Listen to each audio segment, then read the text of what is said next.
महाकारुणिक बुद्ध को सादर नमन, परम पूज्य बाबा साहब डॉक्टर अंबेडकर को सादर नमन, हम सबको धम्म समझाने वाले परम श्रद्धेय बनते डॉक्टर करुणाशील राहुल जी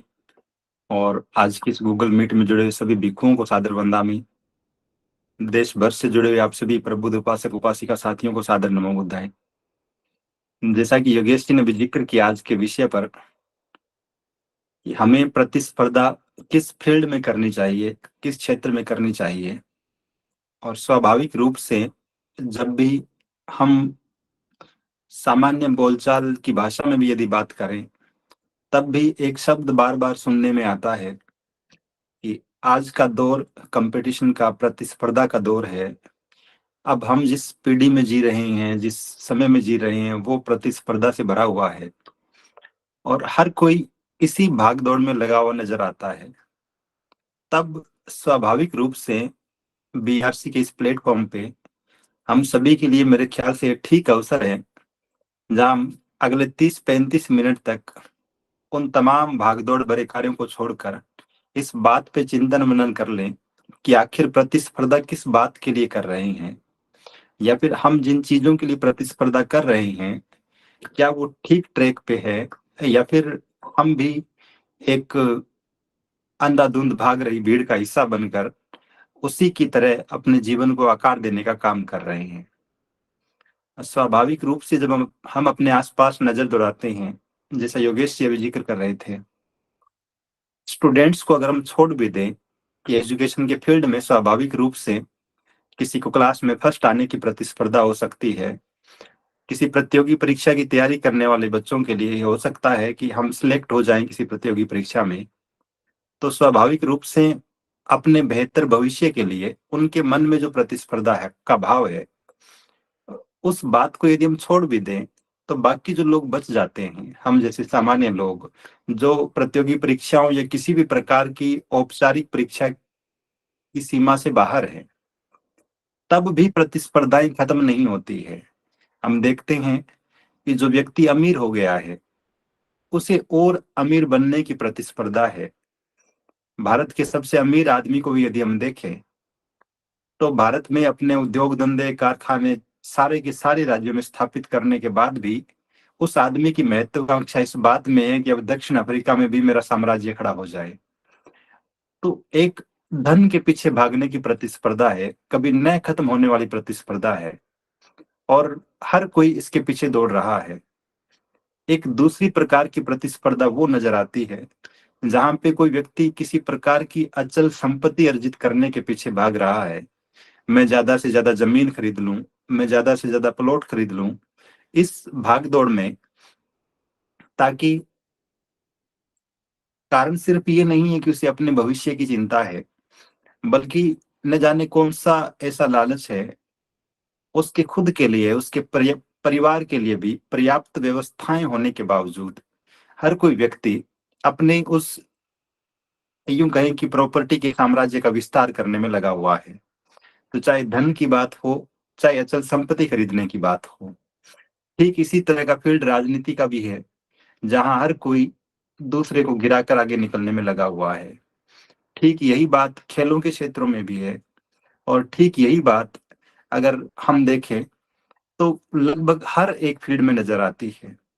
तब स्वाभाविक रूप से हम यदि, चूंकि बहुजन आइडियोलॉजी की बात करने वाले लोग, बहुजन महापुरुषों की बात करने वाले लोग, यदि थोड़ा सा पीछे मुड़कर देखें कि बहुजन समाज में जन्मे हुए महापुरुषों ने या फिर जो भी विदुषी महिलाएं हुई उन्होंने किन विषयों में प्रतिस्पर्धा करने की बात कही है, उन लोगों के जीवन की प्राथमिकताएं क्या रही है। और इसका सबसे सुंदर जो उदाहरण मुझे नजर आया, स्वाभाविक रूप से इन दिनों में अंगुत्तर निकाय पढ़ रहा हूं तो एक बहुत ही संक्षिप्त सी लेकिन सुंदर सी देशना तथागत की पढ़ने को मिली। और तथागत अपने भिक्षुओं को संबोधित करते हुए बस 4-5 सेंटेंस में बड़ी महत्वपूर्ण बात कहते हैं। और आज जिस विषय पर मैं अपनी बात कह रहा हूं, स्वाभाविक रूप से मेरे इस वक्तव्य का जो स्रोत है वो तथागत की वही बात है। और मैं पढ़ रहा हूं 4 पंक्तियों को, फिर हम बात करेंगे डिटेल से। तथागत कहते हैं कि भिक्षुओं, श्रद्धावान भिक्षु को यदि आकांक्षा करनी हो यदि इच्छा रखनी हो, प्रतिस्पर्धा करनी हो, तो उसको ये आकांक्षा करनी चाहिए कि मैं ऐसा बनूं जैसे सारीपुत्त और मोदगल्यायन। भिक्षुओं, यही तुला है, यही तराजू है, यही माप है मेरे श्रावकों के लिए, ये जो सारीपुत्र और मोदगल्यायन है। तो तथागत एक बात तो भिक्षुओं के लिए कि भिक्षु कैसा हो, उसके मापदंड क्या हो, भिक्षुओं की प्रतिस्पर्धा किस बात को लेकर होनी चाहिए। इस बात के लिए नहीं कि हम बड़ा बौद्ध विहार बना लेंगे, इस बात के लिए नहीं कि हमें ज्यादा संगदान मिल जाएगा, इस बात के लिए नहीं कि हमारे उपासकों की संख्या बढ़ जाएगी, बल्कि अपने व्यक्तिगत गुणों के अर्जन के मामले में जो ख्याति सारीपुत्र मोदगल्याय ने अर्जित की, अगर सब लोग उसी ट्रैक पे जाएं तब बात बेहतर हो सकती है। इस लिहाज से प्रतिस्पर्धा करने की जरूरत है। तथागत फिर कहते हैं कि भिक्षुओं, यदि किसी को ये देखना हो कि सर्वश्रेष्ठ भिक्षुनी कौन है और किसी को प्रतिस्पर्धा करनी हो अच्छी भिक्षुनी बनने के मामले में, तो उनको ये प्रतिस्पर्धा करनी चाहिए कि मैं ऐसी बनूं जैसी खेमा और उपलवना भिक्षुणी यथेरिया। तो यहाँ तथागत फिर दो उदाहरण देते हैं, और उदाहरण भी उन दो विदुषी थेरियों के देते हैं जो अपने समर्पण से, अपने प्रज्ञा के बल पर सारे के सारे भिक्षुणी संघ में अग्रणी बन गई। ठीक इसी तरह से अपनी बात को आगे बढ़ाते तथागत कहते हैं कि भिक्षुओं, यदि श्रद्धावान उपासक बनना हो किसी को, कि अच्छा श्रद्धावान उपासक बनना है, किसी को प्रतिस्पर्धा करनी है कि सबसे अच्छा उपासक कौन है, तो लोगों को चाहिए कि वो ऐसे बने जैसे चित्त ग्रहपति अथवा हत्थकालवक। यही तुला है, यही माप है मेरे उपासकों के लिए। और फिर कहते हैं तथागत अंत में कि भिक्षुओं, यदि किसी श्रद्धालु उपासिका को प्रतिस्पर्धा करनी हो कि मैं किसके जैसी बनूं, तो प्रतिस्पर्धा करनी चाहिए कि मैं ऐसी बनूं जैसे खुजूत्रा उपासिका अथवा नंद माता। तो यहाँ चार बातें तथागत मोटी मोटी सी कहते हैं। एक, भिक्षु कैसे हो, उनको अगर प्रतिस्पर्धा करनी है तो किस मापदंड के लिए करनी चाहिए, किस स्तर की करनी चाहिए। यदि किसी भिक्षुणी को प्रतिस्पर्धा करनी है तब किस लेवल की करनी चाहिए, किस स्तर की करनी चाहिए। किसी उपासक को करनी है तब भी, और किसी उपासिका को प्रतिस्पर्धा करनी है तब भी उसे क्या करना चाहिए। ये बहुत ही शॉर्ट में तथागत ने बात कही। अब यदि हम थोड़ा सा इसको व्याख्या करते हुए समझने का प्रयास करें, तो सबसे पहले तथागत ने जो बात कही कि प्रतिस्पर्धा करनी हो श्रेष्ठ बनने की, तो हमें वैसी करनी चाहिए जैसे सारीपुत्र मोदगल्यायन में है। स्वाभाविक रूप से हम सभी के मन में सवाल उत्पन्न होगा कि आखिर सारीपुत्र और मोदगल्यायन में ऐसा क्या था जो तथागत उनका नाम लेकर कह रहे हैं कि जिनको श्रेष्ठ बनना है, जिनको अच्छा बनना है, जिनको उच्चतम गुणों का बनना है, उन्हें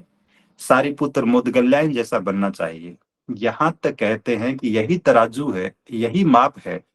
जिससे आप जांच सकते हैं कि कोई व्यक्ति कितना श्रेष्ठ है। और बुद्ध और उनका धम्म ग्रंथ में हम सब पढ़ते हैं, वो बड़ा रोचक और प्रभावशाली प्रसंग है जो बाबा साहब ने लिखा है। जब राजगृह नाम की जगह पे सारीपुत्र देखते हैं पहली बार भिक्षु असजी को चारिका करते हुए, और भिक्षु असजी जो उन पंचवर्गीय भिक्षुओं में से थे, उनके सदे हुए कदमों को देखकर, उनकी संयमित वाणी को देखकर सारीपुत्र इतना प्रभावित होते हैं। अचानक से उनके मन में आता है कि मैं इनसे पूछूं तत्काल कि किस गुरु की शिष्य है, कहाँ से इतना सुंदर आचरण सीख के आए हैं। और ये सारा सीन सारीपुत्र इस वजह से देख पा रहे थे क्योंकि जो पहला गुण है उनके स्वभाव में, वो है जिज्ञासु होने का। बाबा साहब लिखते हैं कि भले ही आचार्य संजय के आश्रम में सारीपुत्र मोदगल्यायन और 250 अन्य परिव्राजक रह रहे थे, तब भी सारीपुत्र मोदगल्यायन दोनों ही आचार्य संजय की शिक्षाओं से संतुष्ट नहीं थे। वो किसी और श्रेष्ठ मार्ग की खोज कर रहे थे। उन्हें लगता था कि जिस चीज से हमारा जीवन सुंदर बन सकता है वो ये नहीं है। और इसीलिए भिक्षु असजी पर नजर पड़ते ही सारीपुत्र पूरी तरह से प्रभावित होकर और उनके पीछे पीछे चलने लगता है। और फिर अनुशासन देखिए सारिपुत का, कि वो टोकते नहीं है, बीच में रोकते नहीं है भिक्षु असर जी को जब वो भिक्षाटन कर रहे हैं, बल्कि भिक्षाटन के बाद जब वो गांव से बाहर चले जाते हैं किसी पेड़ के नीचे, तब वहां पहुंचते हैं और फिर अपनी सारी की सारी जिज्ञासाएं एक साथ ही रखते हैं कि भिक्षु, आपका मुखमंडल देखकर मैं बड़ा प्रसन्नचित हुआ। आपके गुरु कौन हैं? आप किसके यहाँ पर बजित हुए हैं? और तब भिक्षु असर जी बताते हैं कि मैं महासमण सम्यक संबुद्ध का अनुयायी हूँ, उनका शिष्य हूँ और उन्हीं की शरण में हूँ। और सारिपुत फिर अति जिज्ञासा में तत्काल पूछते हैं कि आपके गुरु ने, आपके आचार्य ने आपको क्या क्या शिक्षाएं दी है, उनकी शिक्षाओं का सार क्या है? यदि डिटेल से नहीं बता सकते तो संक्षेप में बता दीजिए। और फिर भिक्षु असर जी से सुनने के बाद निसंदेह जब किसी बेहतर मार्ग की तलाश करते हुए आदमी को कोई अच्छा विकल्प मिलता है, तो उसके मन की ग्रहणशीलता ऐसी है, उस चीज को ग्रहण करने का भाव ऐसा है कि वो तुरंत स्वीकार भी कर लेता है। और सारिपुत के साथ भी यही है। इसके बाद जब लौट के आचार्य के आश्रम में आते हैं, संजय के आश्रम में आते हैं, तो मोदगल्यायन भी दूर से पहचान जाता है कि आज मेरे दोस्त को कुछ मिल गया है। बाबा साहब लिखते हैं कि यद्यपि दोनों भाई नहीं थे, फिर भी भाइयों से भी ज्यादा प्रेम था दोनों के बीच में। और इसके बाद जब दोनों ये तय करते हैं, क्योंकि दोनों ने पहले एक दूसरे को वचन दे रखा था कि हम जहां कहीं भी जाएंगे, जो कुछ भी अच्छा मिलेगा हम साथ में शेयर करेंगे। और यही कारण था कि सारिपुत्र मोदगल्यायन जब आचार्य संजय के आश्रम से जाने की सोचते हैं, तब भी देखिए कि अपने छोटे लोगों के प्रति लगाव कैसा उनके मन में, जो उनसे कनिष्ठ है। बाकी जो 248 परिव्राजक बच रहे थे आश्रम में, उनको बिना बताए जाने की हिम्मत नहीं करते, बल्कि वो कहते हैं दोनों कि चूंकि ये सारे लोग भी हमारी ही वजह से रुके हुए थे, इसलिए यदि हम यहाँ से जा रहे हैं तथागत की शरण में, तो हमें ये बात इनसे भी साझा करनी चाहिए ताकि इनका भी कल्याण हो जाए। तो ये स्वार्थ की भावना भी नहीं है दोनों के मन में कि हम तथागत के शिष्य बन जाएं और हम ही श्रेष्ठ बन जाएं, बल्कि जो लोग साथ में रह रहे हैं उनको भी साथ लेकर चलने का भाव सारिपुत्र और मोदगल्यायन दोनों के मन में है। इसके बाद में जब दोनों आचार्य संजय के पास जाते हैं कि हम मां कारुणिक बुद्ध की शरण में जाने वाले हैं, आपके आश्रम को छोड़ रहे हैं, तब भी चूंकि संजय आचार्य को लगा कि अगर आश्रम खाली हो जाएगा तो फिर मेरा क्या होगा, तो वो प्रलोभन देते हैं कि आज से आप दोनों भी मेरे बराबर हैं, अब हम तीनों मिलकर बाकी के शिष्यों को बढ़ाएंगे। और तब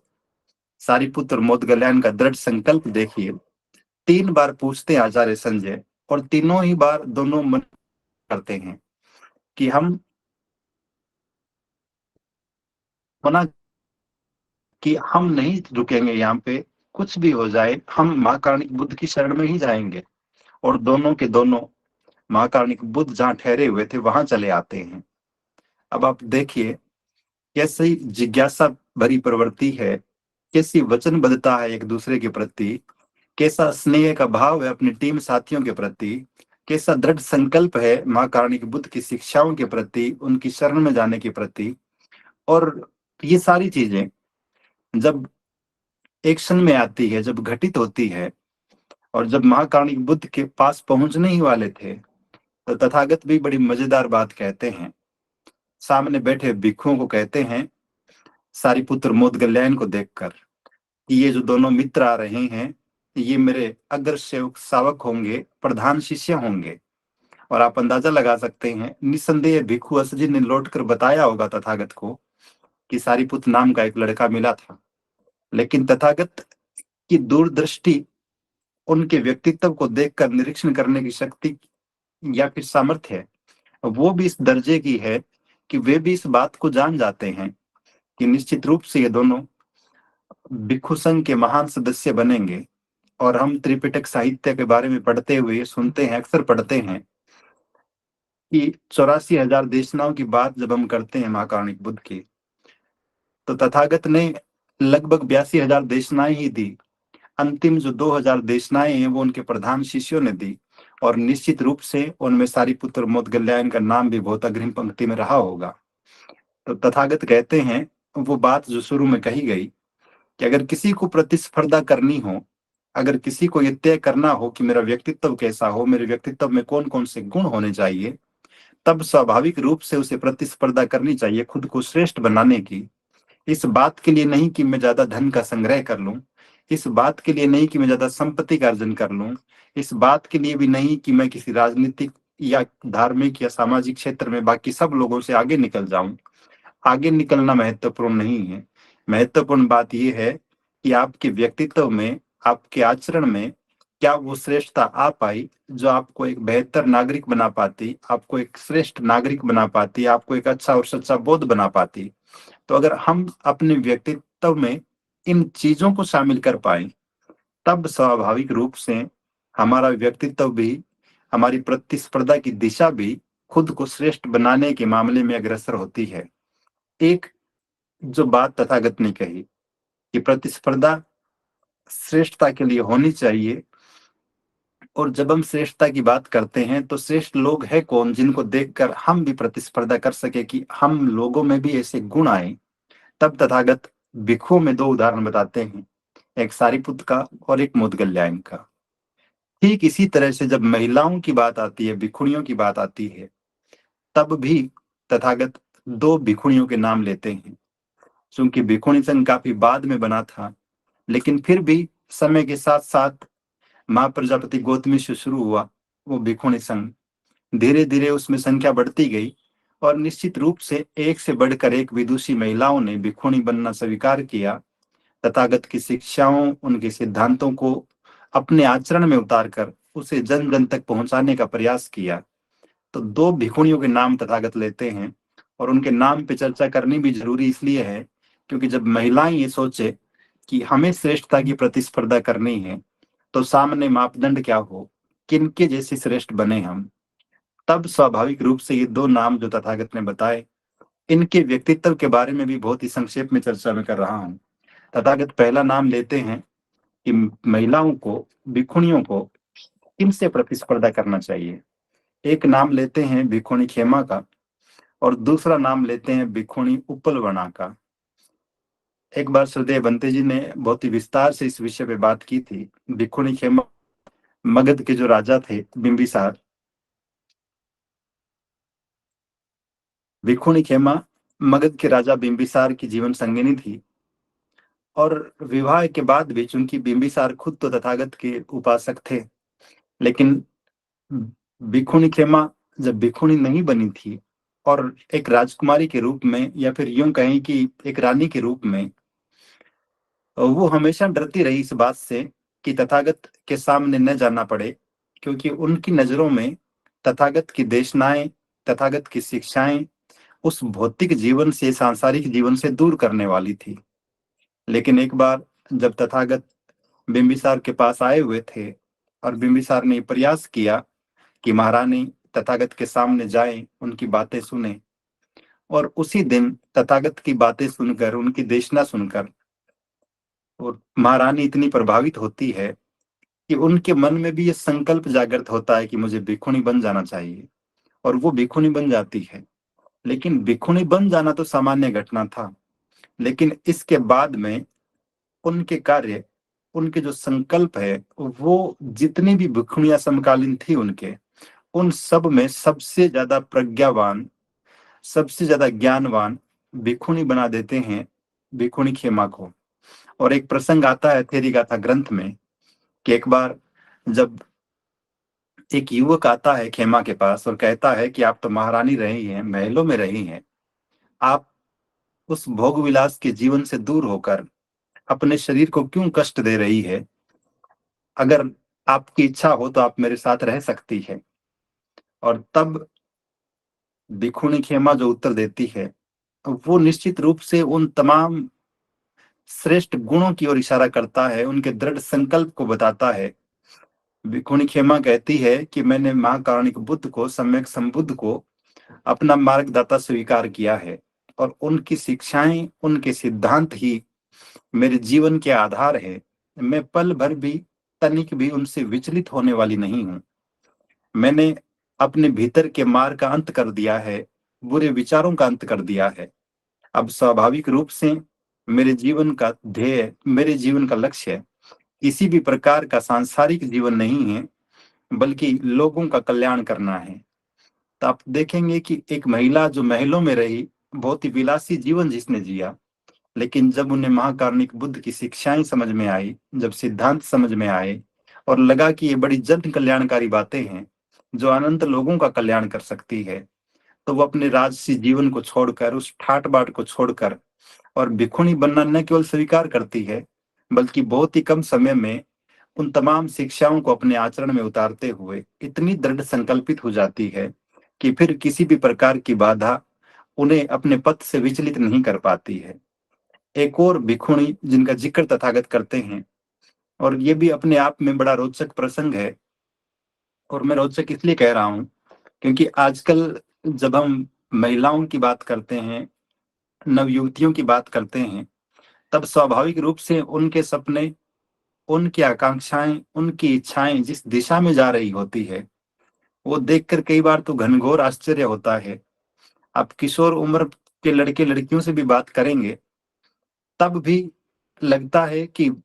इन लोगों ने इस उम्र में भी जिस दिशा को पकड़ा है, जिस तरफ अपना मुंह कर लिया है, वो भविष्य में परेशानी पैदा करने वाला है। उपल वर्णा भी चूंकि बहुत ही सुंदर दिखने वाली लड़की थी, और उनका नाम भी इसीलिए रखा गया था कि वो कमल के फूल जैसी दिखाई देती थी। तब स्वाभाविक रूप से एक नगर श्रेष्ठी की बेटी होने के नाते अलग अलग जगहों से बहुत से विवाह के प्रस्ताव आते थे, लेकिन किसी योग्य लड़के को न पाकर उनके पिता हर बार मना कर देते थे। कई बार राजकुमारों के भी प्रस्ताव आए, उनके पिता ने तब भी मना कर दिया। अंत में जब ऐसा होने लगा कि कुछ राजकुमारों ने धमकी दी कि अगर आप अपनी बेटी का विवाह हमारे साथ नहीं करेंगे तो हम इसे उठाकर ले जाएंगे, इसे जबरदस्ती विवाह कर लेंगे। तब उस चिंतित पिता ने अपनी बेटी से पूछा कि बेटी, मुझे नहीं लगता कि हमारे आस पड़ोस में जितने भी लड़के या राजकुमार आते हैं वो तुम्हारे योग्य है, और तुम्हारे लिए क्या ये ठीक हो सकता है कि विवाह करने की बजाय तुम धम्म की सेवा करने के काम में लग जाओ, माँ कार्णिक बुद्ध के भिक्षुणी संघ में शामिल हो जाओ और जन कल्याण के काम करो। और उपल वर्णा भी इतनी दूरदर्शी है कि वो बिना किसी चिंतन मनन के, चूंकि वो पहले से जान रही होते हैं माँ कार्णिक बुद्ध को, इस बात को स्वीकार कर लेती है कि ये सबसे उपयुक्त विकल्प रहेगा मेरे लिए कि मैं भिक्षुणी संघ की सदस्य बनकर जन कल्याण का काम करूं। और फिर उपल वर्णा बहुत कम समय में न केवल विपश्यना सीखते हुए, ध्यान की सारी विधियों का अभ्यास करते हुए बहुत ही कम समय में अपने आप को पारंगत कर लेती है, और महाकारुणिक बुद्ध की जो भिक्षुणी संघ था उसमें वो भी एक प्रधान भिक्षुणी के रूप में अपना स्थान सुनिश्चित करती है। वैचारिक लिहाज से आप देखेंगे तो यहाँ भी एक बड़ा मजेदार प्रसंग आता है। एक बार भिक्षुणी उपल वन्ना जब किसी पेड़ के नीचे बैठकर ध्यान लगा रही थी, तब मार, जिसे हम कहते हैं त्रिपिटक साहित्य में मन के विकार, बुरी चीजें, वो उनके मन पे एक तरह से हमला करती है और कहती है कि तू इस सुनसान जंगल में अकेली बैठकर ध्यान कर रही है, क्या तुझे डर नहीं लगता लड़की? और उपल वर्णा जो है वो कहती है, थेरी गाथा में जिक्र आता है इस प्रसंग का कि मैंने तेरे जैसे 1 लाख मार को खुद के मन से डरा कर भगा दिया है। तेरी तो औकात भी क्या है, तेरी हिम्मत भी क्या है तू कि तू मुझे डरा दे। और इतनी दृढ़ संकल्पित है, इतनी साहसी है, इतनी निर्भीक है, और इतनी समर्पित भी है महाकारुणिक बुद्ध की शिक्षाओं के प्रति, और अपनी दूरदर्शिता से जन कल्याण के काम के लिए भी इतनी प्रतिबद्ध है कि वो भी अंततः उन तमाम बाधाओं पर, उन तमाम मानसिक विकारों पर विजय प्राप्त करते हुए अपने आप को इतिहास में अमर कर लेती है, कालजयी बना लेती है। तो ये दोनों उदाहरण इस बात को सिद्ध करते हैं